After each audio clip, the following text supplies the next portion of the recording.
Submarine qualification certificate. Sonar technician, submarine, seaman, Jared S. de Villiers, having successfully completed the rigorous professional requirements for qualification in submarines, having gained a thorough knowledge of submarine construction and operation, having demonstrated his reliability under stress, and having my full confidence and trust, I hereby certify that he is qualified in submarines. Given this 9th day of March 2009 on board USS Albuquerque, SSN 706, signed, F.G. Valdor, Commander, United States Navy, Commanding Officer.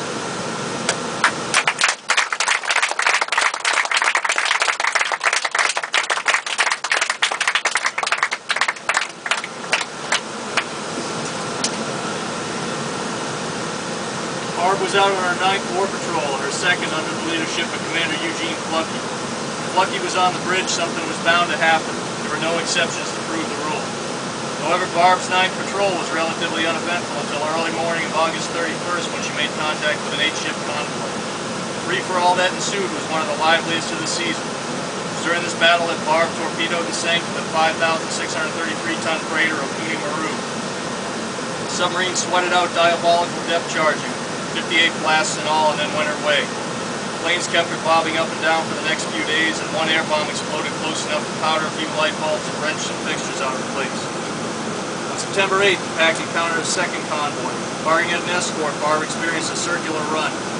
Several days after that, she tangled with a pair of Chidori pingers who gave her a going over. The following day, September 15th, the Eradicator received word of the prison ship sinking.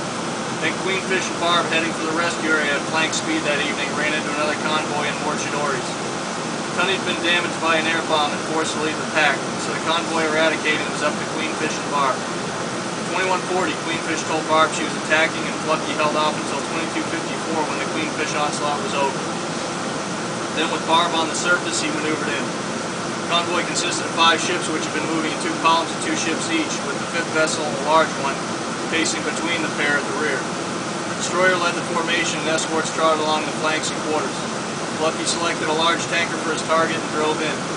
Closing for the attack, he identified the large vessel as a carrier. Maneuvering on the surface, Plucky worked for an overlap to bring both tanker and carrier in line of fire. While Barb did some fast weaving and darting to attain this position, she was sighted by a Chidori that came at her full gun. When the Chidori was a scant 750 yards distant, Plucky fired the bow nest at the overlapping targets, swung hard right, and tried to bring the stern tubes to bear as Barb's 6 torpedoes sped at the tanker and carrier. No time. The Chidori was almost on top of the submarine, and Plucky pulled the plug. Barb went under, and by the width of her paint, missed being rammed. On the way down, the submariners heard 2 hits in the tanker and 3 in the carrier. 1 torpedo had broached. 5 out of 6 were enough to settle the issue. Few depth charges were dropped, and as these came down, the sound heard a charivari of breaking up noises. In the waters boiled by Barb, the 11,177-ton tanker Azusa was escorting to the bottom the 20,000-ton CVE Unia.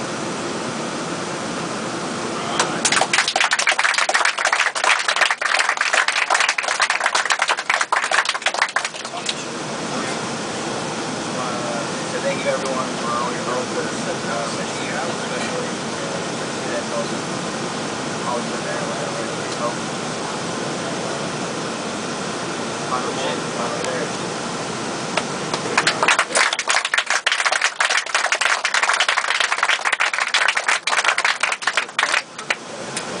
Sonar technician, seaman, Jared S.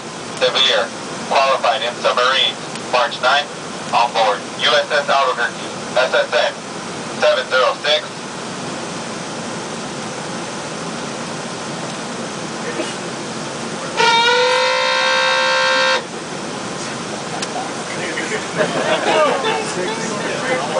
One of these days, it's gonna happen.